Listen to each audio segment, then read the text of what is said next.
This time on KEI Fabrication, we made a decision, and we're going to talk today a little bit about a goal that we have for the Mazda. But we're going to do something with this truck, and I'll fill you in on it in a little while.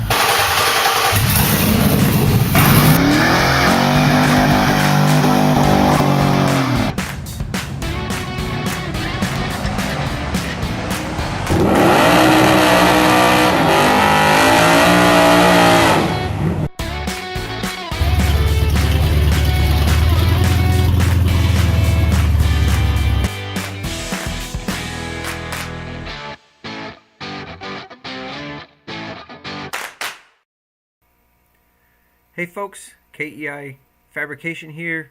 At the opening of this video and the ending of my last video, we said that we were going to make a big announcement. Well, if you look at this home page, we are planning on doing Hot Rod Drag Week 2019 with the LS Swapped Mazda B2200. My son and I discussed it. We decided we're going to go for it. We just on a fluke went to the Hot Rod Drag Week website, and we realized that it came to the East Coast for 2019, and it's September 8th through September 13th. This is a grueling event. If you've never seen it or don't know what it is, it's 4 race tracks in 5 days, and you are required to drive your race vehicle on public roads for approximately 1,000 miles in total as you drive from track to track. And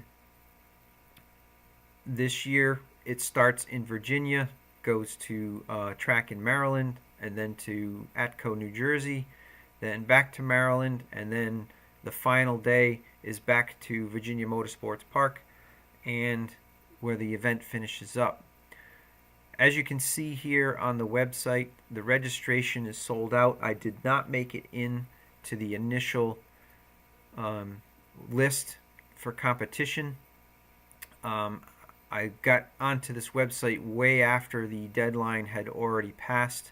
However, if you've watched this at all, David Freiberger, who is the promoter and coordinator of this event for Hot Rod Magazine, has said many times that they've never turned anyone away.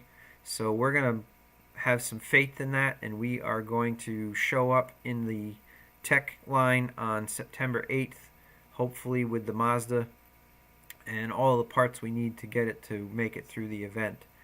So here's what I hope is going to happen. You folks will get videos on the preparation for this event, how we're going to finance the event. The lists and things have already been made. We're working on packing lists for tools and spares and equipment, and also the things that we need to purchase. And in the next segment here, in just a couple of minutes, we'll talk about the class that we intend on running and the upgrades to the truck that we're going to have to do, because it's got to pass NHRA and IHRA tech for the speeds and the class that we're going to run.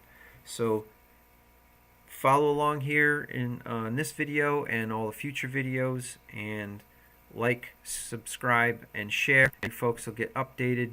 Cheer us on, leave some comments, some feedback, some suggestions, and we really look forward to interacting as this thing unfolds. We could be setting ourselves up for some pretty dramatic failure.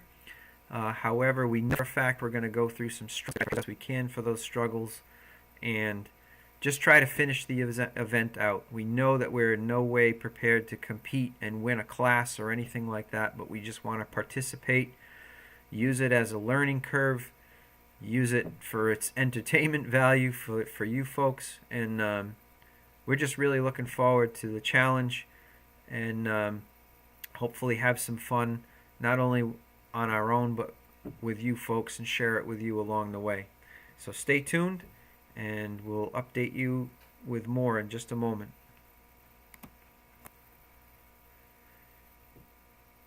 So here's the web page for all of the rules and all the things, and basically it goes through, you know, you got to have professionalism, There's driver's meeting, tech lines that you have to pass.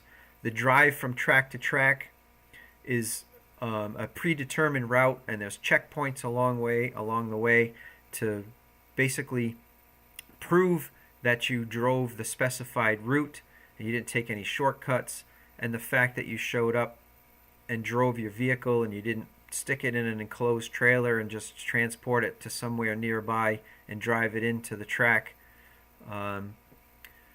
all repaired and ready to go, freshened up. So there's all kinds of things going on.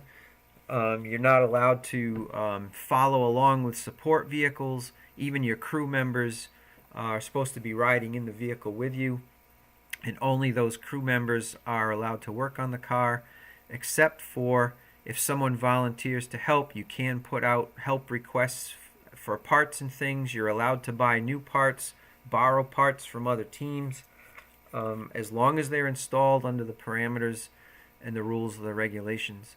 So the class that we're most interested in is the street race category. Now, the street race category is actually set up for really fast cars up to 850, and but it is the strictest class in terms of modifications. All steel panels except for bumpers.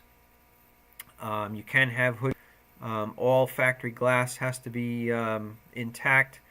The rear is to be the factory suspensions.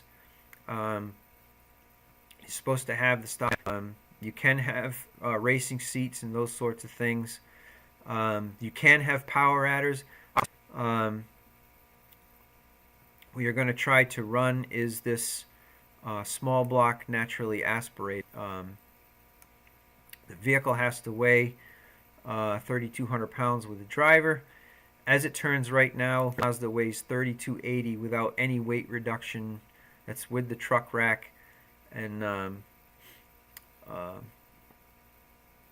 you know, all the bare essentials that the truck needs to compete.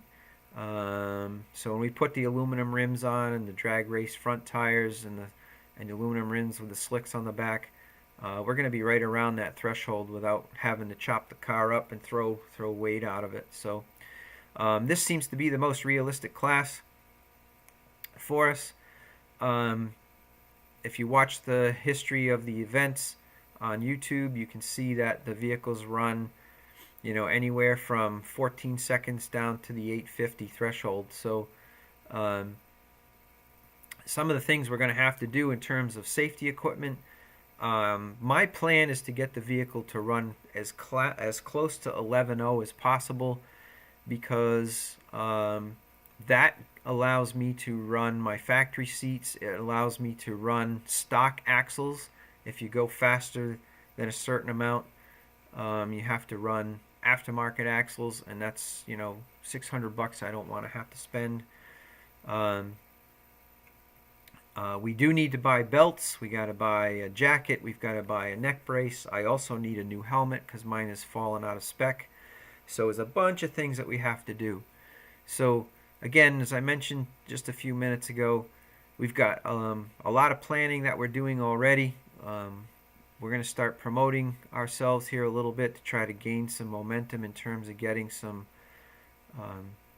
folks on board for some suppliers of even things like you know, motor oil and filters, you know, gear oil, those kinds of things. Some belts and hoses would even be great. So we're going to see if we can approach some of the local businesses around here, and hopefully we have the opportunity to support them